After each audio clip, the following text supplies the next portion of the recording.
crazy way. I'm there's something about this series that I love and adore. And this is sort of my read on them.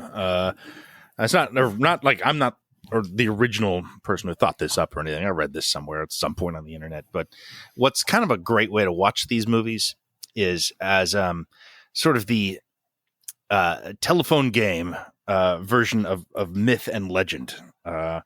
Progressing and becoming more and more elaborate and more outrageous and crazier and bigger and more mythic as it goes. So the idea is the first movie happens, Mad Max, and it's a cop and some wife, and his wife gets killed by a gang and he takes revenge. Fair enough. The second film is sort of an extrapolation of that story into a myth of the post-apocalypse. So after the world has fallen, they're still telling stories of Mad Max Rockatansky, and the story has shifted in the telling, and it's become this bigger thing where he's a sort of a messianic figure.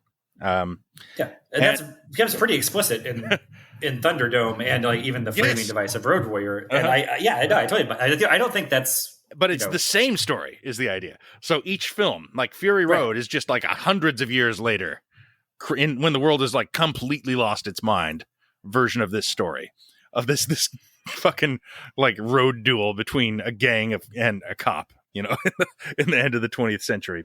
Well, it's there's an extent to which, Road Warrior, Thunderdome, and Fury Road all have the same basic story, the same character arc for Max. That he is this warrior out of the wasteland that comes out, tries to come on as sort of a Eastwood man with no name, amoral hard ass, and warms up and open himself up to protecting a group of innocents, and becomes a hero in the process. That's what they all tell. And the characters have corollaries in each version, like, but they kind of morph a little, like Bruce Spence as the gyrocopter pilot, turns into a different pilot in the next thing, but it's still Bruce Spence, stuff like that.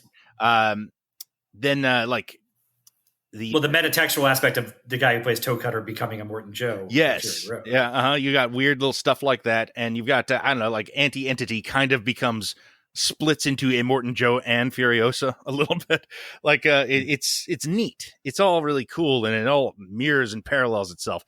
Furiosa kind of steps away from that. But it's also the most mythic of all these films, inherently. It does have the history man talking at the end and talking and sort of framing it as this is the story of Furiosa as told to me in a similar way that Thunderdome does, and Road Warrior. Or Conan the Barbarian. It's heightened and really it's completely outside of reality at that point. I mean, they're even giving you different versions of how things went down, but this is the real version, stuff like that. And these characters, these larger than life figures like Dementis and Morton Joe and Furiosa, they become sort of like American folklore figures, or Greek mythology folklore figure. It's like Pecos Bill and and Paul Bunyan. They got in a fight or something like that, and it's one of those stories, and we're just hearing some version of that.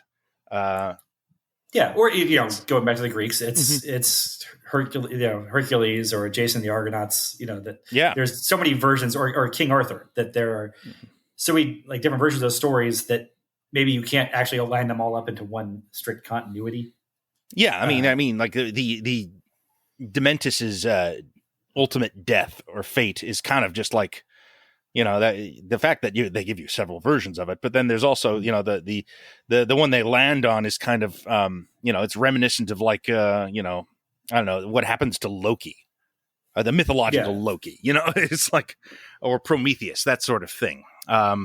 Even it sort of steps outside of the established reality and becomes magical realism, just to kind of be like, and it's all within a mythic context.